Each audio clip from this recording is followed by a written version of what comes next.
भारत में सरकारी नौकरी ये सिर्फ एक करियर चॉइस नहीं है। नहीं, ये एक सपना है। हाँ, एक सपना है जिसे हर साल लाखों युवा देखते हैं। और इसी सपने का एक बहुत बड़ा दरवाजा है एसएससी जीडी कांस्टेबल की परीक्षा।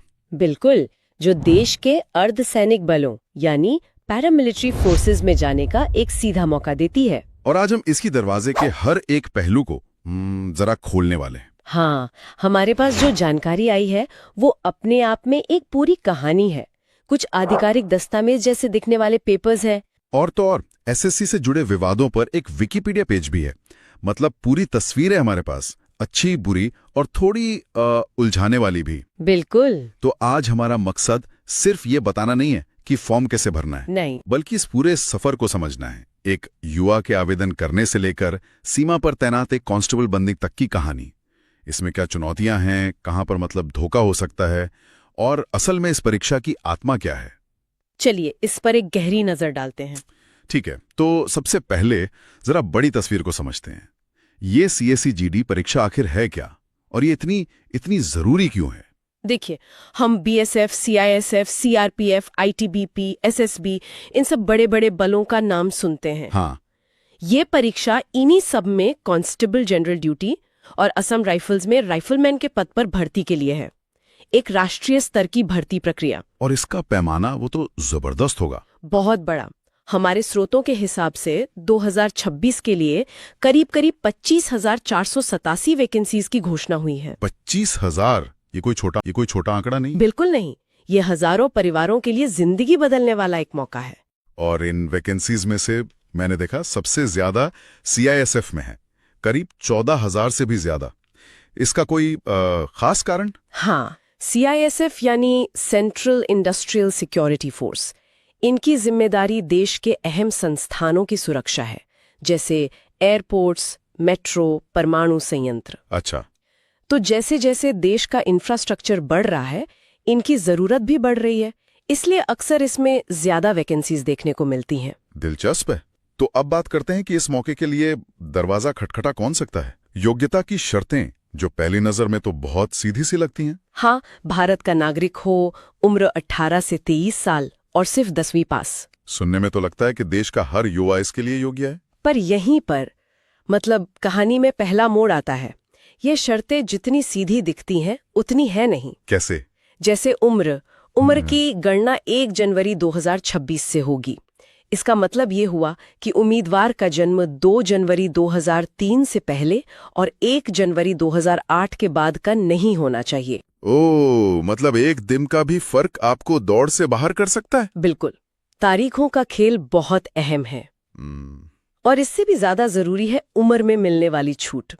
ओबीसी उम्मीदवारों को 3 साल और SC/ST उम्मीदवारों को 5 साल की ऊपरी आयु सीमा में छूट मिलती है। ये तो बहुतों के लिए एक लाइफलाइन की तरह होगा। हाँ, ये सिर्फ एक नियम नहीं है, ये उन लाखों युवाओं के लिए एक और मौका है जो शायद सही समय पर शुरुआत नहीं कर पाए। तो ठीक है, आपने अपनी योग्यता जांच ली, आप उम्र के दायरे में भी फिट बैठ रहे हैं। अब आता है पहला असली पड़ाव, आवेदन और फिर लिखित परीक्षा। यहां पर क्या ध्यान रखना है? सबसे पहले तो तारीख है। ऑनलाइन फॉर्म 1 दिसंबर 2025 से 31 दिसंबर 2025 तक। 1 महीना। हाँ, और पुरुषों के लिए फीस सिर्फ 100 रुपए है, जबकि महिलाओं और SC/ST उम्मीदवारों के लिए कोई फीस नहीं है। और हमारे स्रोतों में एक सलाह बार बार दी गई है, आखिरी दिन का इंतजार मत करो। बिल्कुल, आखिरी मिनट पर वेबसाइट क्रैश हो जाती है, ये हम सबने देखा है। हाँ, ये तो हर ऑनलाइन फॉर्म भरने वाले का सबसे बड़ा डर होता है। लेकिन यहाँ हमारे स्रोतों में एक बहुत ही अजीब बात सामने आ रही है। परीक्षा के पैटर्न को लेके ही कंफ्यूजन है। हाँ, और ये इस पूरी प्रक्रिया की एक बड़ी चुनौती को दिखाता है। एक स्रोत जो एसएससी की आधिकारिक साइट जैसा दिखता है, वो कहता है कि 100 सवाल होंगे, 100 नंबर के, और 90 मिनट का समय मिलेगा। ठीक है, ये तो स्टैंडर्ड लगता है।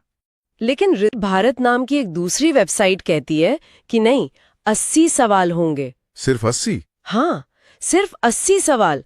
हर सवाल 2 नंबर का होगा, यानी कुल 160 अंक, और समय सिर्फ 60 मिनट। एक मिनट, 90 मिनट में 100 सवाल और 60 मिनट में 80 सवाल, ये तो जमीन आसमान का फर्क हो गया। और ऊपर से 0.25 की नेगेटिव मार्किंग भी। अरे बाप रे, एक में आपको स्पीड के साथ थोड़ा सोचने का वक्त मिलता है, दूसरे में तो बस तूफान की तरह सवालों से गुजरना होगा।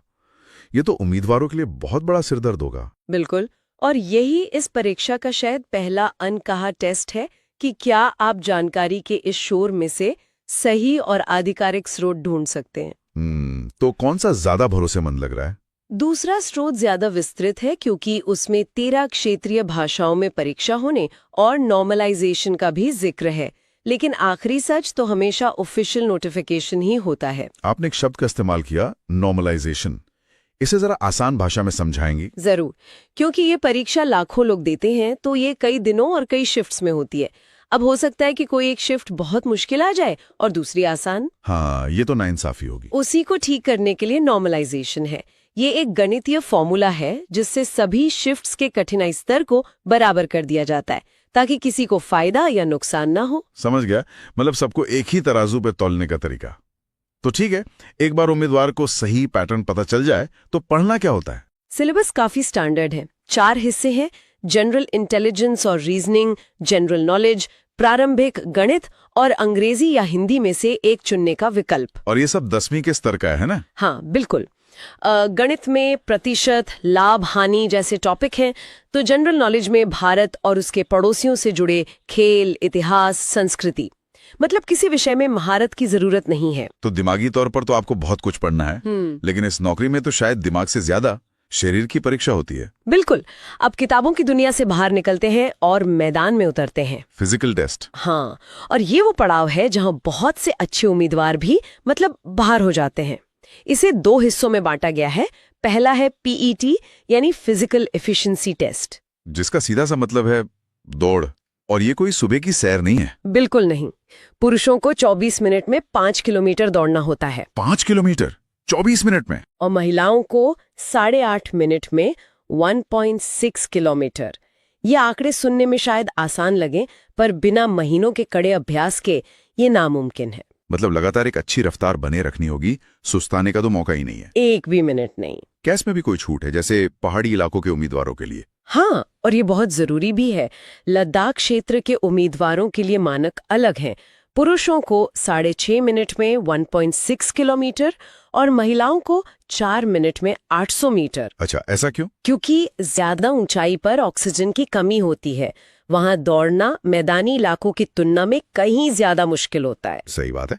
तो दौड़ में पास होने के बाद क्या होता है? नहीं, अभी एक और पड़ाव बाकी है, फिजिकल स्टैंडर्ड टेस्ट यानी पीएसटी, जिसमें आपके शरीर की नापजोख होती है। लंबाई, सीना, ये सब? हाँ, सामान्य पुरुष उम्मीदवारों के लिए न्यूनतम लंबाई 170 सेंटीमीटर और महिलाओं के लिए 157 सेंटीमीटर। और पुरुषों के लिए सीने की माप भी है? हाँ, बिना फुलाए 80 सेंटीमीटर और फुलाने पर कम से कम 5 सेंटीमीटर का फुलाव होना चाहिए। ये नंबर बहुत खास लगते हैं। 170 सेंटीमीटर ही क्यों?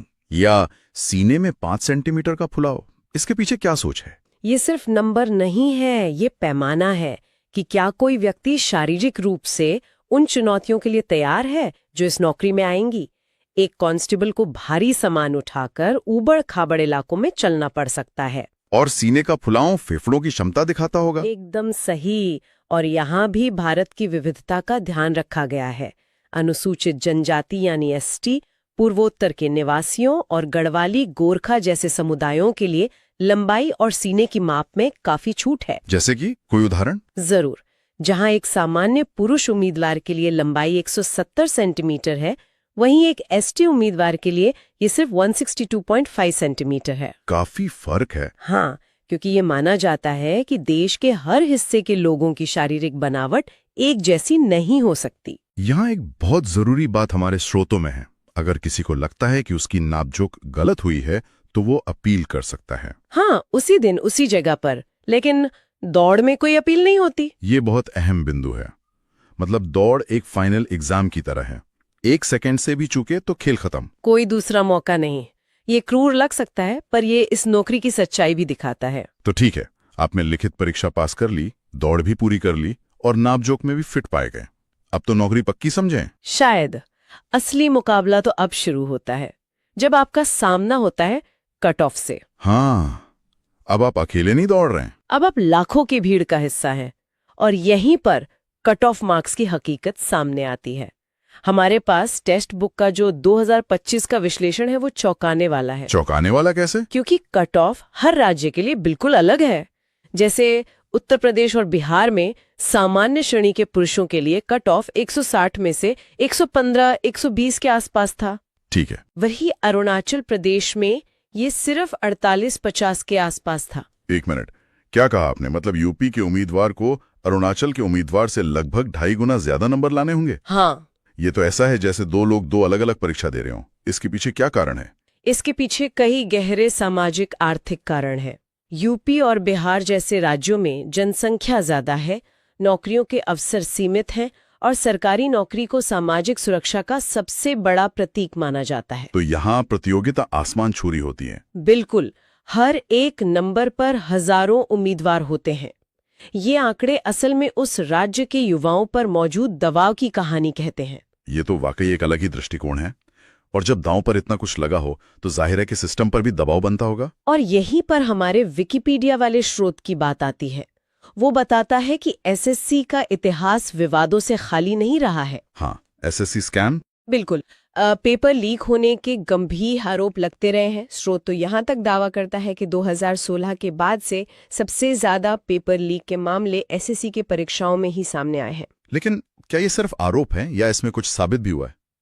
ये एक मिला जुला मामला है। कुछ मामलों में जांच हुई है, गिरफ्तारियां भी हुई हैं, पर कानूनी प्रक्रियाएं लंबी चलती हैं। लेकिन एक उम्मीदवार के नजरिए से तो ये एक डर है। बहुत बड़ा डर। जुलाई 2025 में परीक्षा के तरीके में बदलाव को लेकर छात्रों ने जो विरोध प्रदर्शन किया और जिस पर लाठीचार्ज की खबरें आईं, वो दिखाता है कि उम्मीदवार और सिस्टम के बीच भरोसे की कमी है। उन्हें लगता है कि नियम कभी भी बदल सकते हैं। हाँ, और ये बात हमें फिर से वही ले आती है जहां से हमने परीक्षा पैटर्न की बात शुरू की थी। इसी वेबसाइट्स पर जो डिस्क्लेमर लिखा होता है। हाँ, कि वे कोई सरकारी संस्था नहीं है और जानकारी को खुद जांच लें। मतलब एक उम्मीदवार को सिर्फ पढ़ना और दौड़ना नहीं है, उसे एक जासूस की तरह सही जानकारी भी खोजनी है। एकदम सही। उसे एक ऐसी व्यवस्था में रास्ता बनाना है जो कभी-कभी अपारदर्शी और खामियों से भरी लग सकती है। तो अगर हम इस पूरी चर्चा को समेटें तो एसएससी जीडी कांस्टेबल बनना सिर्फ एक परीक्षा पास करना नहीं है। ये एक मल्टी लेवल बाधा दौड़ है। हाँ, ये आपके दिमाग की परीक्षा लेती है, आपके शरीर की सीमा को परखती है और आपके धैर्य का इम्तिहान लेती है। ये एक बहुत बड़ा मौका है, पर यह कांटों भरा रास्ता भी है। आपने इसे सही तरीके से रखा।